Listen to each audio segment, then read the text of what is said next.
মিথ্যার বিষয়গুলোর প্রচার প্রসার সাধারণত যাদের মধ্যে নেফাক আছে এরাই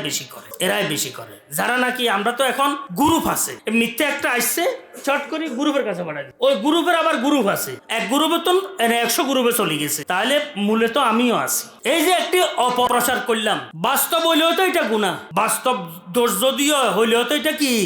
গুনাহ এখন যদি অবাস্তব হয় তাহলে কি হলো চিন্তা করি যত রকমের ইসলামের ইতিহাসে কলহ পরস্পর দ্বন্দ্ব ঝগড়া ফাসাদ যুদ্ধ পর্যন্ত পৌঁছে গেছে সবগুলা এই ধরনের কি কান কথার কারণে বদজন্যের কারণে বদগুমানির কারণে এই কারণে আমরা যে যেখানে থাকবো আবেগের